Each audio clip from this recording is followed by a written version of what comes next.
Assalamualaikum warahmatullahi wabarakatuh. Kembali lagi di channel Nasihat Kehidupan Misteri. Pada video kali ini saya akan membahas tentang Prabu Brawijaya V bukan raja terakhir kerajaan Majapahit. Kerajaan Majapahit pernah menjadi kemaharajaan besar dalam sejarah bangsa Indonesia atau Nusantara. Kerajaan bercorak Hindu-Buddha yang berawal tahun 1293 hingga runtuhnya pada tahun 1527 Masehi ini mempunyai sederet pemimpin terkenal dalam riwayat silsilah raja-rajanya, dari Raden Wijaya, Hayam Wuruk hingga Brawijaya V. Pendiri Majapahit adalah Raden Wijaya pada tahun 1293 sampai 1309, yang sebelumnya merupakan panglima perang kerajaan Singosari, sekaligus menantu kesayangan raja terakhirnya, yaitu Kertanegara. Setelah Kertanegara tewas dalam pemberontakan Jayakatwa pada 1292 yang menyebabkan tamatnya Singosari, Raden Wijaya merintis mendirikan pemerintahan baru yang kemudian dikenal dengan nama Kerajaan Majapahit. Raden Wijaya membuka hutan di tepi Sungai Berantas. Desa ini berkembang pesat pada tahun 1293 dan menjadi kerajaan dengan nama Majapahit, dengan pusat pemerintahannya di Trowulan, Mojokerto, Jawa Timur. Raden Wijaya bertahta dengan gelar Kertarajasa Jayawardana. Sempat mengalami masa-masa suram pada era Jaya Negara tahun 1309 sampai 1328 yang diwarnai dengan rangkaian aksi pemberontakan. Situasi kerajaan Majapahit perlahan mulai kondusif di bawah kepemimpinan Tribuana Wijaya Tunggadewi pada tahun 1328 sampai 1350. Jaya Negara dan Tribuana sama-sama anak Raden Wijaya namun beda ibu. Tribuana Wijaya Tunggadewi menunjuk Gajah Mada sebagai Mahapati. Gajah Mada kemudian mengucapkan ikrar yang melegenda, yakni Sumpah Amukti Palapa, dengan tekad menyatukan wilayah-wilayah di seluruh Nusantara di bawah panji-panji kemaharajaan Majapahit. Gajah Mada mengucapkan Sumpah Amukti Palapa di hadapan Ratu Tribuana Tunggadewi saat Hayam Wuruk baru saja dilahirkan. Sumpah Gajah Mada tersebut dapat diwujudkan di era selanjutnya, yakni pada masa kepemimpinan Raja Hayam Wuruk atau Sri Rajasa Nagara tahun 1350 sampai 1389. Dengan dukungan Gajah Mada, Hayam Wuruk mampu membawa kerajaan Majapahit ke masa kejayaan. Pada era kepemimpinan Hayam Wuruk dan Gajah Mada, Kerajaan Majapahit tidak hanya berhasil memperluas daerah kekuasaannya, kemakmuran benar-benar dirasakan seluruh rakyat yang bernaung di bawah panji-panji Majapahit. Namun, sepeninggalan Gajah Mada dan Hayam Wuruk, masa keemasan kerajaan Majapahit mulai memudar. Tidak adanya pemimpin yang benar-benar mumpuni membuat ketahanan kemaharajaan ini goyah.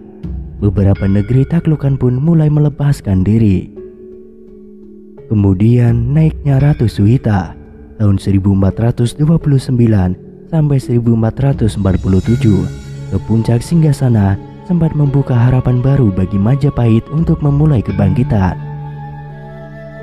Selama era kepemimpinannya, Ratu Suhita gencar menghidupkan kearifan lokal yang sempat terabaikan selama masa ricu sebelum ia bertahta.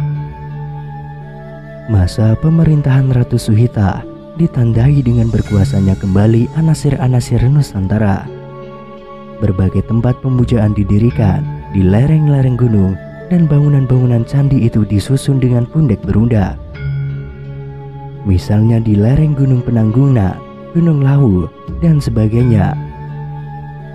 Kemudian Ratu Suhita wafat pada 1447. Lantaran Ratu Suhita tidak dikaruniai anak, maka yang dinobatkan sebagai penguasa Majapahit berikut adalah Kertawijaya pada tahun 1447 sampai 1451. Kertawijaya, adik bungsu Ratu Suhita, adalah Raja Majapahit yang mulai memakai nama Brawijaya sebagai pengingat akan pendiri kerajaan itu, yaitu Raden Wijaya. Namun, kebangkitan yang mulai dirintis Ratu Suwita tidak dapat dilanjutkan oleh adiknya itu. Kerajaan Majapahit selanjutnya dipimpin oleh deretan raja yang tidak terlalu cakap, sehingga mulai tergerus dan menampakkan tanda-tanda keruntuhan. Masa akhir Majapahit semakin dekat ketika munculnya Kesultanan Demak di Jawa Tengah. Kesultanan Demak adalah kerajaan Islam pertama di Jawa yang didirikan oleh salah seorang pangeran dari Majapahit yang bernama Raden Patah. Beberapa referensi menyebut bahwa Raden Patah adalah putra dari Bray Kertabumi atau Brawijaya V, sosok yang diyakini sebagai raja terakhir Majapahit. Ketika Raden Patah mendirikan Kesultanan Demak pada tahun 1468 Masehi bersama para wali songo, situasi Majapahit sedang puncak. Majapahit tengah mengalami persoalan internal dengan munculnya pemberontakan yang dilakukan oleh Girindrawardhana, menantu Brawijaya V. Hingga akhirnya Girindrawardhana berhasil menduduki singgasana kerajaan Majapahit dan bergelar Brawijaya VI. Singgasana Brawijaya VI digulingkan oleh mahapatinya sendiri, yakni Patih Udara, pada 1498. Akibat konflik ini, kerajaan Majapahit semakin menjadi lemah dan kian kehilangan legitimasi dari wilayah-wilayah taklukannya.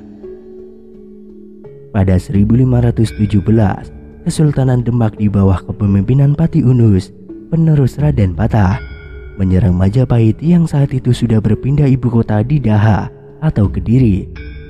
Serbuan tersebut membuat perekonomian Majapahit lumpuh. Satu dekade berselang, tahun 1527, Majapahit benar-benar musnah. Serangan Kesultanan Demak yang kali ini dipimpin oleh Sultan Trenggana, adik Pati Unus, memungkasi riwayat Majapahit sepenuhnya. Setelah itu, Kesultanan Demak mengambil alih wilayah-wilayah Majapahit yang masih tersisa, sekaligus memantapkan diri sebagai kekuatan utama baru di Pulau Jawa. Inilah silsilah raja-raja Majapahit.